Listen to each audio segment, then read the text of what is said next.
Sneaky fellow. Yeah. And actually, I don't know how I explain that, but do we create other universes just because we thought about it? It can't.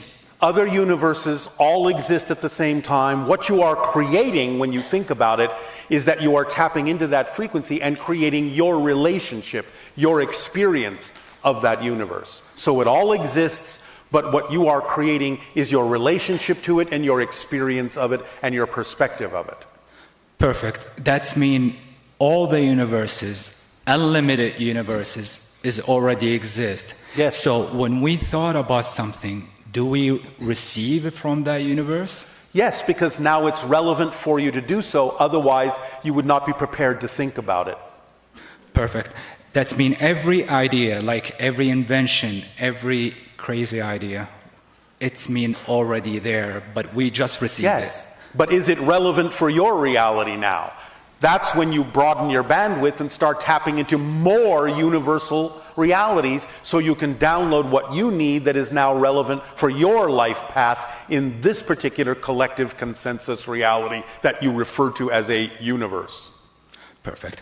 I'm sorry for that, Bashar, but I forget exactly what you said like a year ago or kind of long time ago.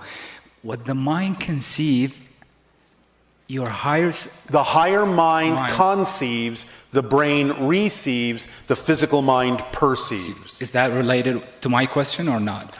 Yes, because within the higher mind is all knowledge. The higher mind is your soul, and your soul knows about all these things. So whatever is relevant is sent from the higher mind through the receiver of your brain to be perceived by the physical mind in whatever way, shape, or form is relevant for the physical mind to perceive it when it clears itself out of any fear-based or negative beliefs that inhibit it from opening its bandwidth to receive that information. So it helps you go through a process that clears you out to be open to receive more information that is relevant for the evolution of your path on earth. Perfect. Second question, please. Why did Jesus say, "Father, are you forsaking me?" Because that's the human side. That's the idea of him representing both the positive and negative side of the way the physical mind often thinks. It represents the polarity. So it was a statement that many humans are in victimhood. And therefore, "Oh, Father, why have you forsaken me?" He was acting out the idea of both the positive and the negative sides, the light and the dark sides of the human experience, taking you through that process. Interesting. Because he represented all things, the entire spectrum. Wasn't going to leave anything out. Can't leave out the dark. Have to have it in. Absolutely, yes. Otherwise, it's not a full expression. It's not a full connection to what humanity is experiencing. And then it's not a full opportunity to let go of the things and balance yourself in a way that allows you to experience what he ultimately showed you was the idea that you are eternal and never really die. And that you are creating your own reality with your belief systems about what you believe is true for you. Interesting. Another question. What is inside the event horizon or behind it? Information is in the event horizon itself. It is all the information of any particular universe. You making circles with your hand, Bashar. Does that mean still something inside? The idea is the event horizon is like the skin of the black hole. And in that skin, that spherical skin, is all the information of any particular universe that the black hole is connected to. As we have said in the past, there is a civilization we know of that is actually capable, interdimensionally, of tapping into and downloading the information from the event horizon of a black hole. Last question. From deep, very deep looking inside our world, is it a man world or women world, the world we live in? Would you rephrase that?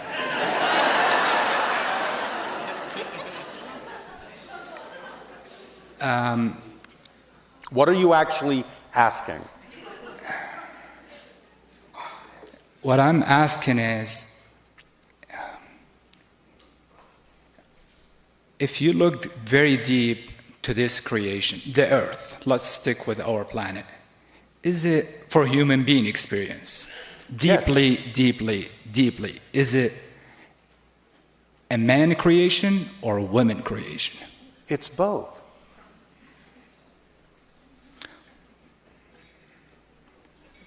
Thank you so much, Bashar.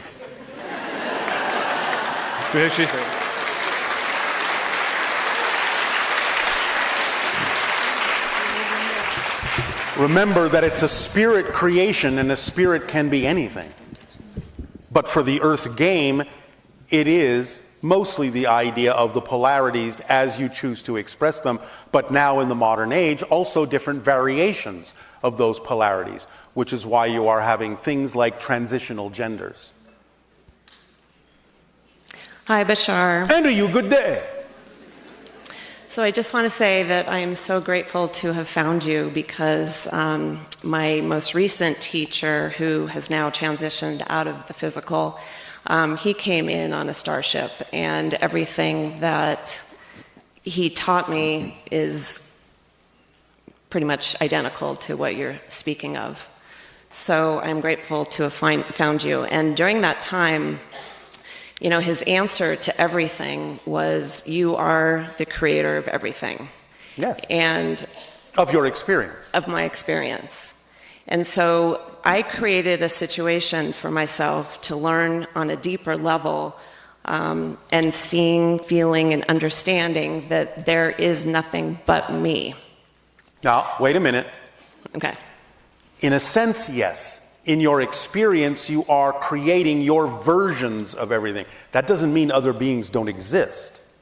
You're creating your version of other beings. Now, there is only one, if you want to go back to the idea of the source, and everything is made of that one.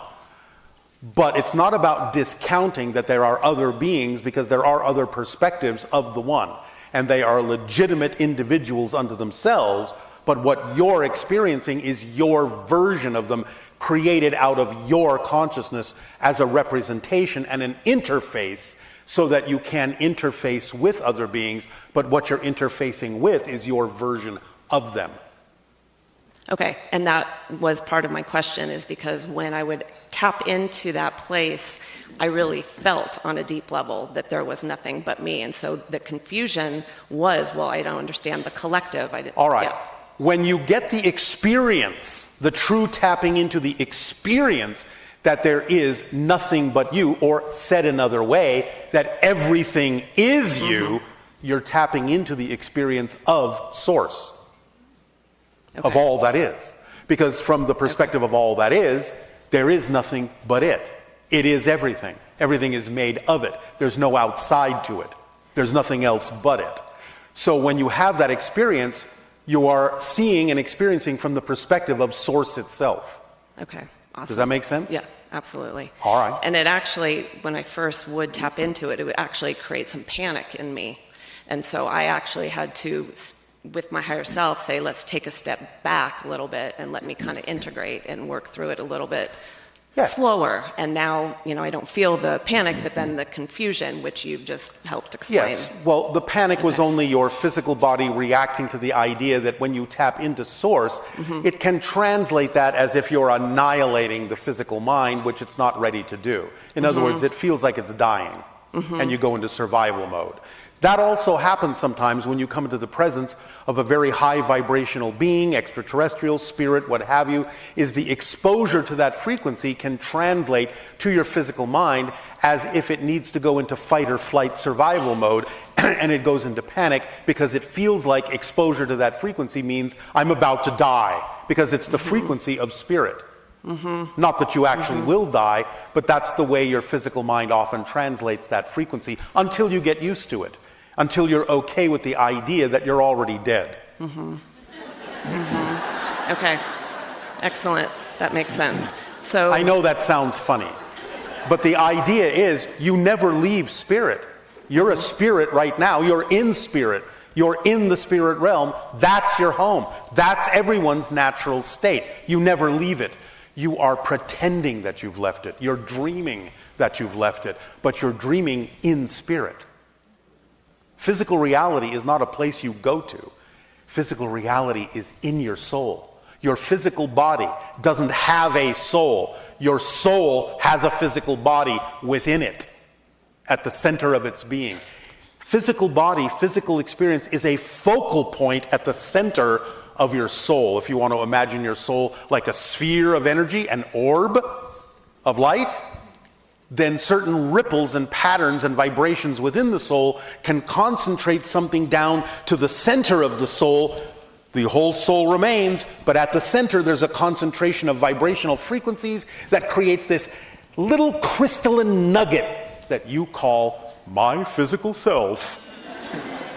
You are a focus within your soul. That's what your physical personality is.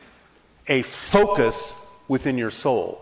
So the idea of quote-unquote reincarnation is simply the expansion back to the soul and the refocusing of a different series of energy patterns that creates a different personality.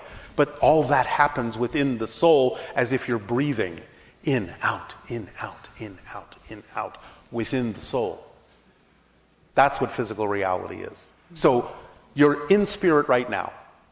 So no reason to fear death because you're already dead.